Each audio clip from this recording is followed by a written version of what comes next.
할렐루야. 아이고 참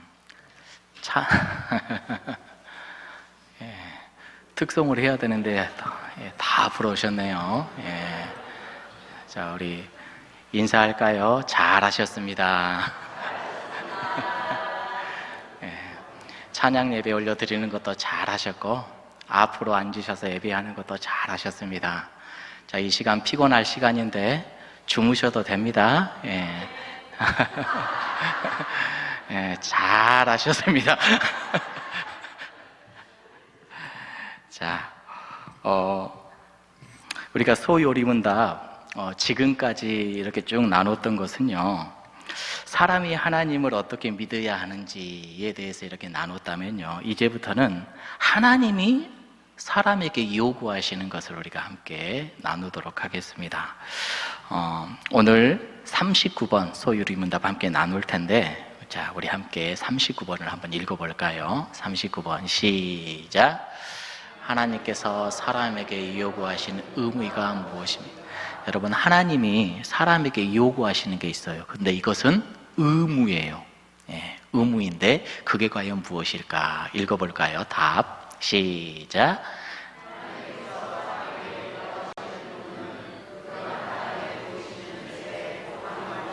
자, 빨간 글씨만 다시 시작. 그 나타내 보이시는 뜻에 복종하는 것. 하나님의 뜻에 복종할 준비가 되어져 있습니까? 복종합시다.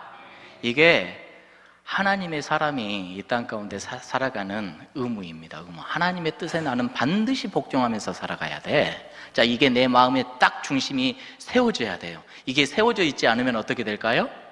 흔들립니다. 자꾸 흔들려요. 이렇기 때문에 나는 좀 안 되고, 저렇기 때문에 좀 안 되고, 갈수록 이 범위가 넓어져 가지고 나중에 보면은요, 하나님의 뜻에 순종하지 않아요. 의무라고 생각하지 않습니다. 해도 되고 안 해도 되고 이렇게 변질돼 버리거든요. 그래서 반드시 내 중심에 딱 세워야 되는 것은 하나님의 뜻에 나는 반드시 복종하는 사람이다. 자, 이걸 우리는 세우면서 살아가야 돼요. 자, 이전에는 우리 하나님이 어떤 분이신가, 우리 하나님의 믿음에 대한 부분들을 나눴다면, 이제는 하나님이 원하는 삶이에요. 삶. 어떻게 살아내야 되는지. 삶과 믿음은 나누면 돼야 안 돼요. 믿음과 삶은 절대로 나눠질 수가 없습니다. 행함이 없는 믿음은 죽은 것이다. 분명히 야고보 사도를 통해서 우리들에게 가르쳐 주셨죠. 그래서 하나님께 복종하는 것은요, 인간의 의무예요. 믿음과 삶은 분리되어서는 안 된다. 내 마음에 딱 자리 잡아야 됩니다. 자, 왜냐하면 우리 하나님은 누구시냐? 우리 하나님은 주인이시죠? 창조주이시죠?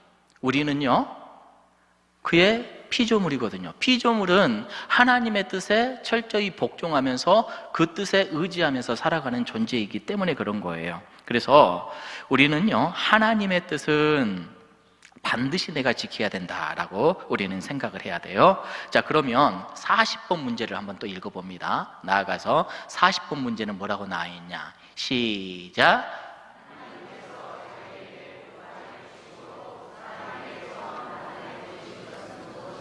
저와 여러분들은 하나님의 뜻에 복종하면서 살아가야 되죠. 자, 그런데 우리에게 처음 나타내 보이신 것이 무엇이었을까? 무엇을 우리 하나님께서는 처음 우리들에게 이렇게 해야 된다라고 가르쳐 주었을까? 답을 볼까요? 답 시작. 하나님께서 자기에게 복종할 규칙으로 처음 나타내, 어떤 법칙이요? 도덕의 법칙이다라고 하네요. 도덕이 뭐예요? 인간이 지켜야 될 도리를 우리 주님께서는 우리들에게 가르쳐 줬어요. 인간이 인간답지 않으면 안 되죠.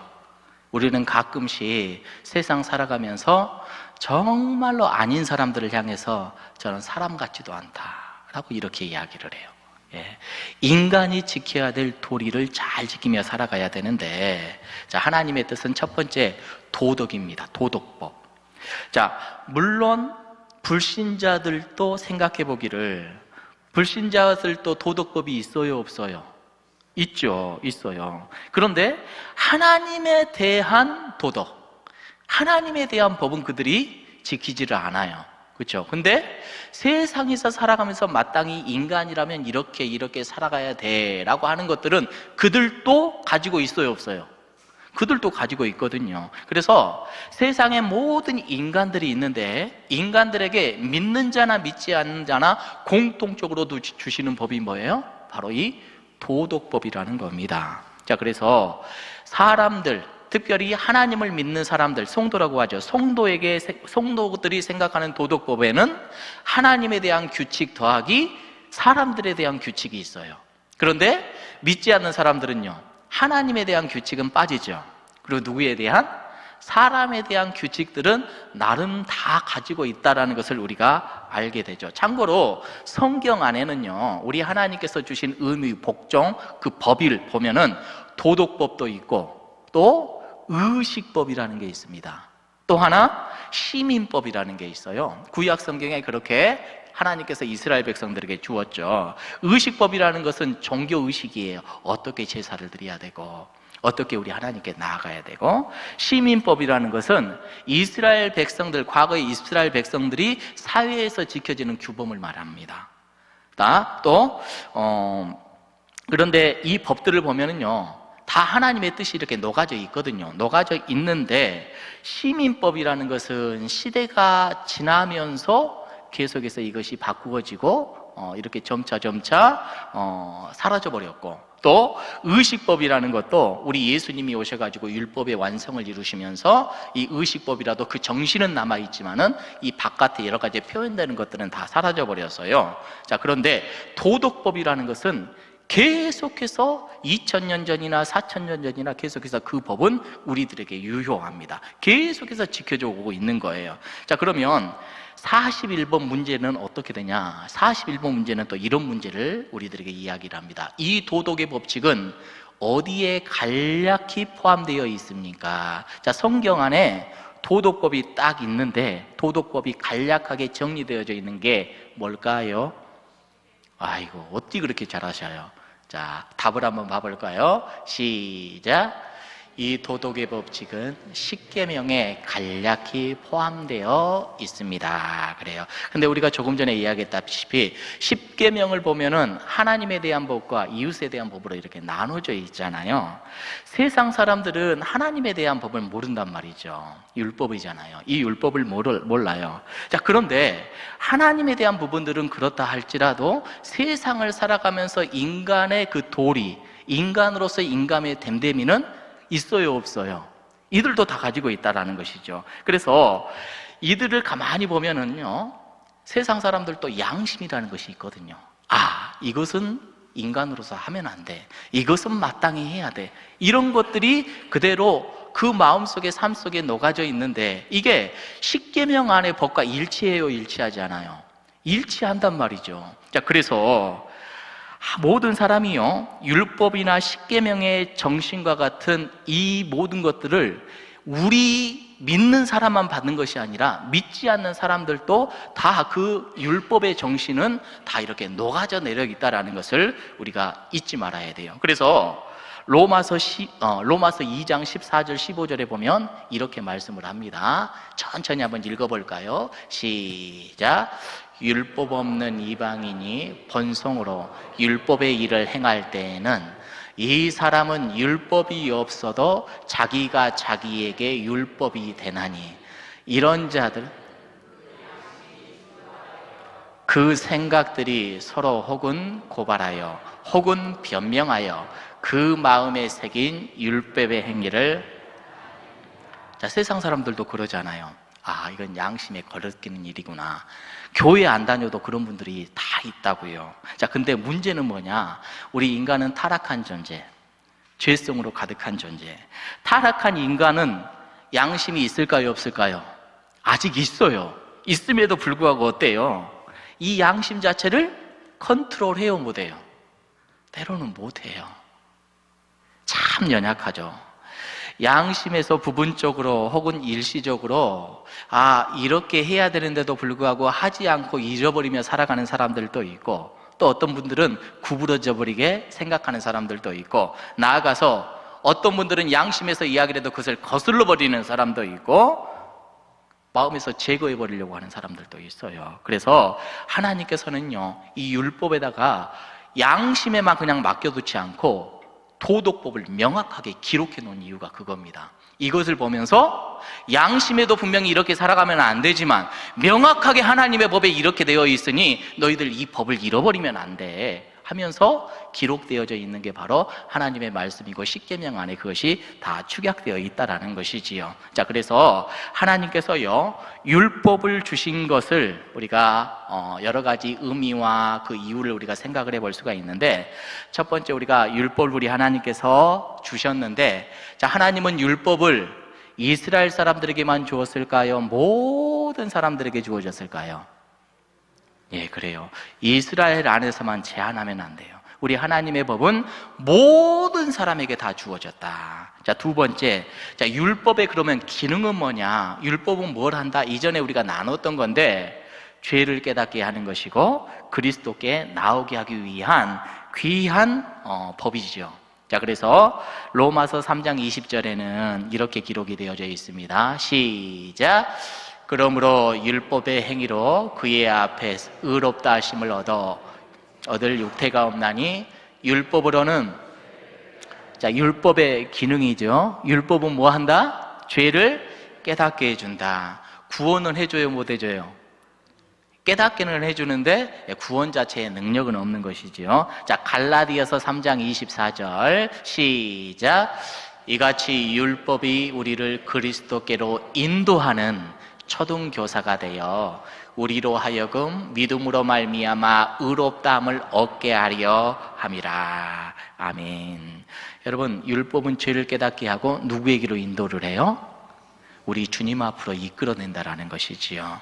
그래서 우리가 주님을 믿게 하고 주님을 따르게 하고, 자, 그래서 이 율법이라는 것은요, 우리가 잊지 말아야 될 것은 우리가 한없는 죄의 길로 가기 위하여서, 때로는 양심을 내가 지키지 못하고 양심도 거스르면서 이렇게 나아가게 하는데, 법이라는 것이 딱 우리에게 주어짐으로 어떻게 하는 겁니까? 더 이상 죄의 길로 가지 못하게 하는 그런 기능을 갖고 있다. 나아가서 이게 바로 바른 삶이구나, 이렇게 살아내야지 우리 하나님께서 기쁘시구나 하면서 우리의 바른 삶의 기준을 명확하게 가르쳐 주는 것이 바로 율법이라고 그랬어요. 자, 그래서 소요리 문답에서 율법이 가르쳐 주는 목적이라는 것은 분명히 우리는 깨달아야 돼요. 우리가 누구이다? 죄인이다. 우리는 죄인인데 우리가 예수님을 더 잘 믿게 하기 위하여서 우리 하나님께서는 우리들에게 율법을 주셨다. 율법을 주셨고 이 율법 따라 우리가 잘 살아나가야 된다. 자, 그래서 우리가 요한일서 5장 2절 3절 말씀을 마지막으로 한번 읽어보고 말씀을 이제 정리를 해봅니다. 읽습니다. 시작.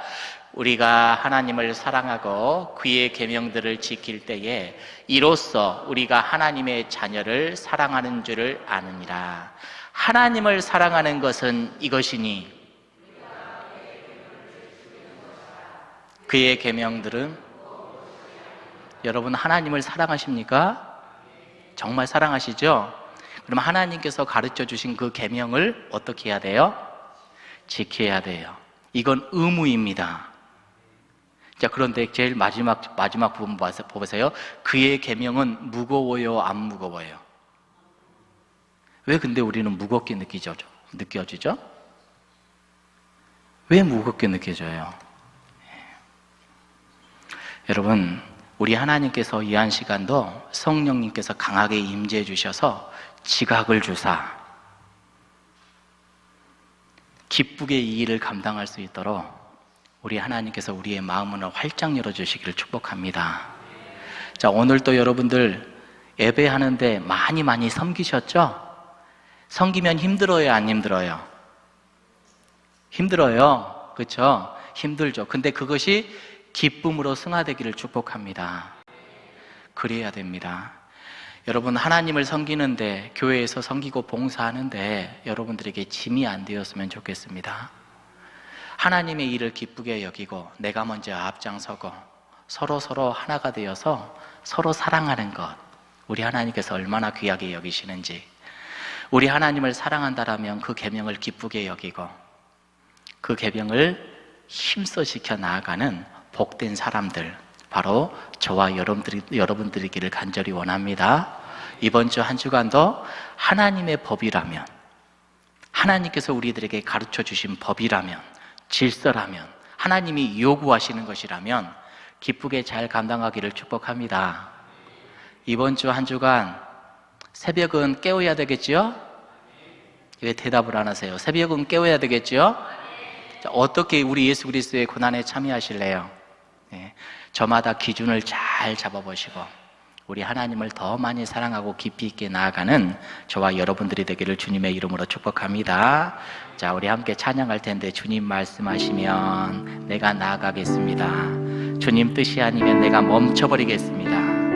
내가 가고 서는 것 모두가 주님의 뜻에 달려 있습니다. 저는 주님의 뜻에만 내 인생을 맡기렵니다. 이렇게 다짐하며 고백하며 찬양하기를 원합니다.